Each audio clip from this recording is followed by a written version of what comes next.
Crazy stories. My brother and I went out on our kayaks in the Bay Area of the Gulf of Mexico. It was around 3 in the afternoon. We were hunting down red drum to catch and knew a spot about 5 miles out. When we got there we started catching the fish like crazy. We sat on a sandbar and caught one after the other. We stayed out till 2 in the morning. I remember a full moon helped us see at night. We paddled back to the truck, took a long time, but being out in the bay at 2 a.m. is kinda freaky but really cool. A lot more to the story but too much to type.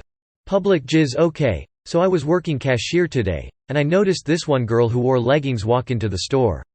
I didn't really pay much attention to her. Anyways, there was a huge line at my register and I noticed the girl from before. Usually when people leave the store, if they paid or not, I tell them to have a good day. As I turned around to tell her this, I noticed a white, dried jizz stain on her right ass cheek. I'm not too sure if it happened in the store or not, but I couldn't tell her about the stain as she was through the second set of motion-activated doors and I had at least 5 people in my line. I feel really bad to not telling her, but I have no clue what to do in that situation. My journey to manhood. So this might be a sissy story to some people but it's great to me. About a year ago I was an annoying, obedient 12-year-old and I was never really rebellious. All that changed one night at my friend's house. I played GTA 5 for the first time and had my first energy drink and I stood up to my friends, best friends ever, and I mean it. Thank you Rogan, Aiden, Liam. Love you guys. This girl's BF wouldn't leave me alone, so I have this friend in my chemistry class and she's your average girl. She does cheerleading and has a boyfriend that plays football. She is pretty attractive but not my type, but I still flirted with her from time to time. One night I really needed help on chemistry, so I asked her and her boyfriend replied with no and a pic of his face. He seemed pretty angry. I didn't think anything of it so I ignored it, but she then replied a little bit later that he had her phone. I just said it's okay, I should even be texting you have a boyfriend. A few days pass and then it's the weekend. She goes live on Instagram, so I joined BC. I was bored and she said hi and then my name, then her BF looked at the camera with a really angered look.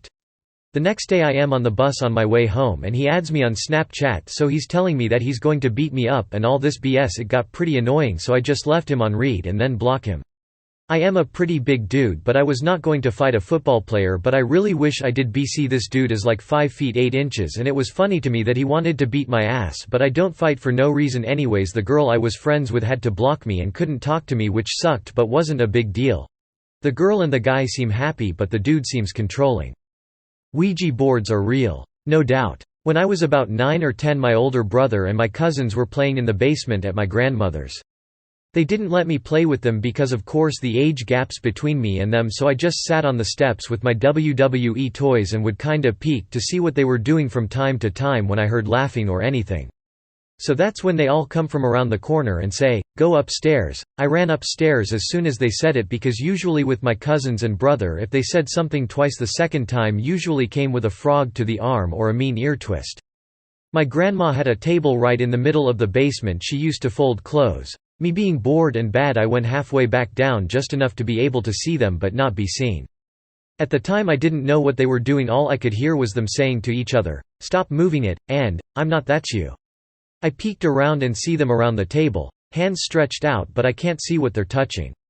I move back some so I wouldn't get caught and beat, so I can only see my cousin Xavier's face. His eyes look big as shit. It wasn't like he was scared, but he was amazed. So I think whatever, I wanna see what's so cool, and I remember just as I was stepping down I heard my brother say, "Look."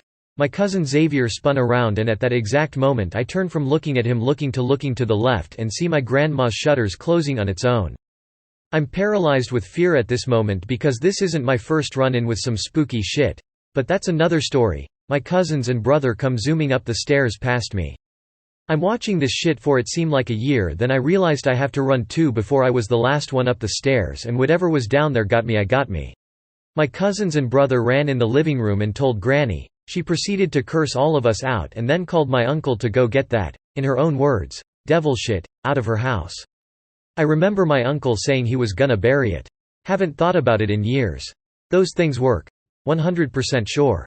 Behind the bark. One time in high school I saw a tree while sitting with my friends and for some reason decided to walk up to it, pulled off a piece of bark from the tree and there was a quarter there behind the bark. I have no idea why someone put it there or why I had thought to pull that exact piece of bark. My friends were questioning life the rest of the day. So I'ma keep this short, but I pet a bobcat. My neighbor brings in strays all the time and her house literally has cats crawling everywhere. She brought in a young bobcat, they're common in the area, to what I am supposing by accident. He was jumping up at me and just kinda gripped on me. So, I pet him. He didn't seem to mind, though. I just talked to my neighbor while petting a bobcat for a couple minutes.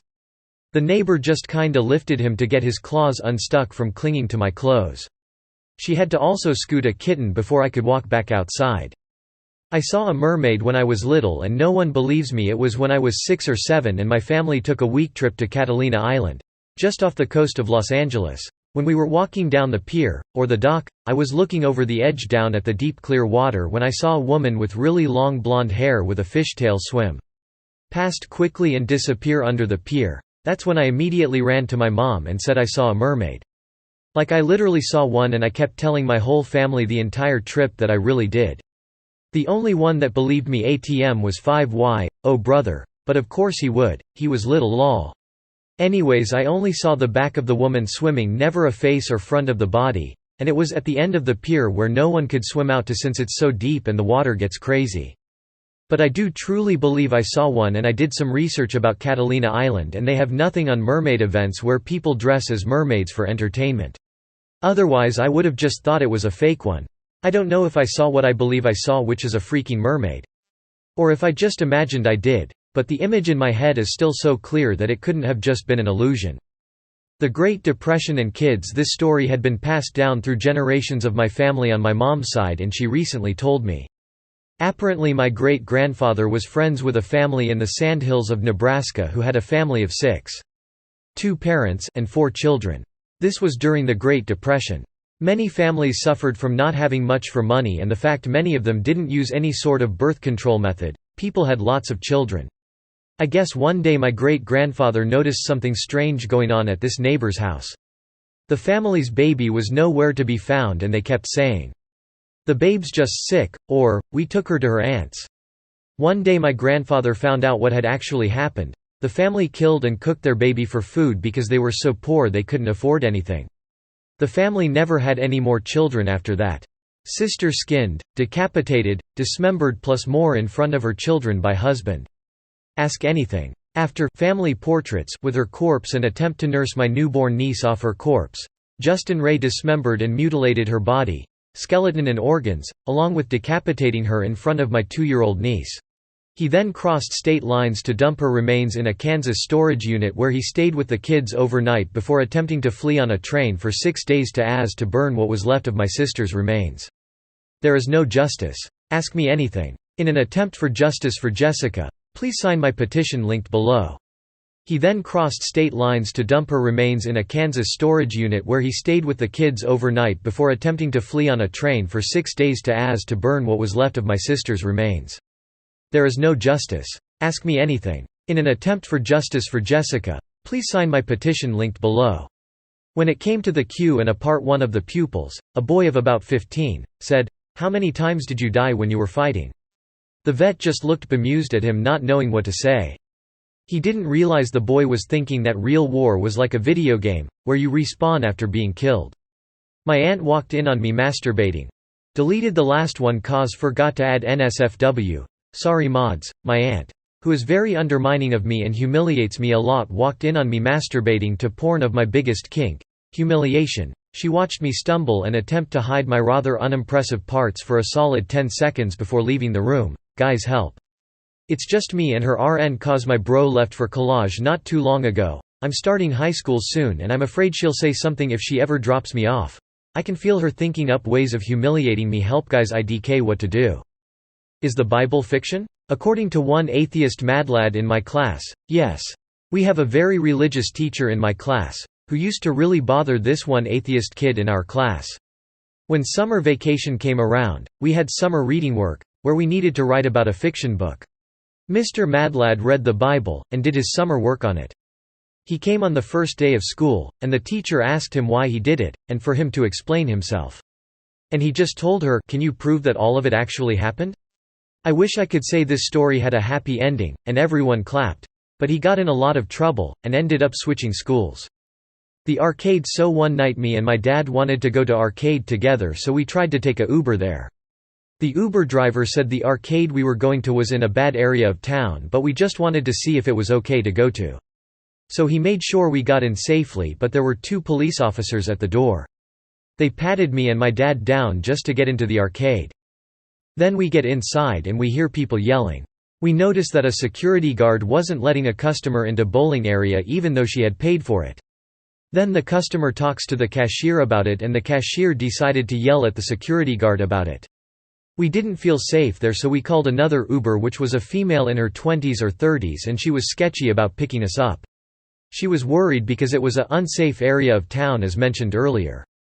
Then she noticed that I was there, so let us in. She basically rescued us from the poor area we were in. Then took us to an arcade she recommended and we had a blast there.